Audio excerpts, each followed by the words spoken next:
there. If you're watching this video, you've made it to the end of our presentation, and we hope you enjoyed it. We wanted to just give you some final words of things that we weren't able to include in the actual Nearpod lesson of why we like Nearpod. So one thing I wanted to mention is that Nearpod, every student does not need to have a username and a login. All of these kiddos have so many usernames and logins that we as teachers and parents and kiddos have to try to remember, and it gets to be a lot. So a cool thing is you can just create the link and then share it, just like we did with you below on that YouTube link. So you could send it to them via Class Dojo or email or whatever works for you in your classroom, and then they are able to just click the link and add their name and then start the lesson. They don't need to remember a login and a password. Something else that's also really cool on Nearpod is there is a lot of pre-made lessons already embedded in the system. So if you needed just kind of a wrap-up lesson for something or wanted to include some technology in one of your lessons, I can almost guarantee that you can search whatever you were teaching, whatever the content was, and you will find a pre-made lesson on Nearpod that works with the content you were teaching. Now, I will say some of the pre-made lessons do have a fee. They do cost money. I think most of them are like $4.99.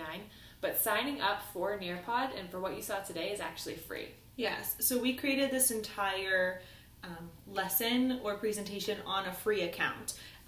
What that comes with that, the only thing that's the downfall is you only have a small amount of storage. I haven't gone over the storage limit yet, but once you hit the storage limit on your Nearpod account, then you have to pay for the next size up, which I'm not even sure how much that costs. But long story short, you can still use Nearpod with the free account and use all of most of its features, just like we did today, because that's what we did. And then the last thing that we wanted to bring up was that Nearpod is actually compatible with Google Slides. So if you have slides that you've already created for your classroom, which I'm sure you do, you can embed those right into Nearpod and then add some of those things that we did today, some of those activities, just for a little bit more engagement, which is a super awesome thing. We're not reinventing the wheel, you're just adding something to something you've already created. Which I see as a big benefit, especially if we do some sort of online learning in the future.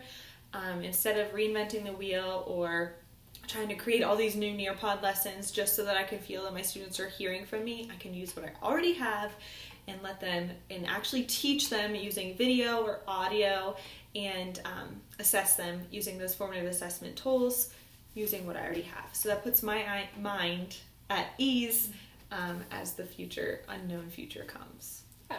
So in the next slide, we actually incorporated some links and other resources that we thought would be beneficial to you. That we found useful whenever we were learning about Nearpod. There are so many YouTube videos. Like if you just type in Nearpod, there are so many teachers and other things from the Nearpod team themselves on YouTube about Nearpod and all the different features. And also the Nearpod website, they have tons of webinars that you can sign up for that are free to learn more. They have webinars that are on demand, which means they're ready to go. You can listen to them or watch them right now. So definitely check out YouTube and the Nearpod website. So many resources. But overall, we hope you guys learned something new and that maybe you would consider using Nearpod in your classroom or just keep it in your back pocket as something that you may have to use, hopefully not, if we end up going back to distance learning. So we hope that you enjoyed this and that you learned something new. Yeah, thanks for sticking with us. See you later.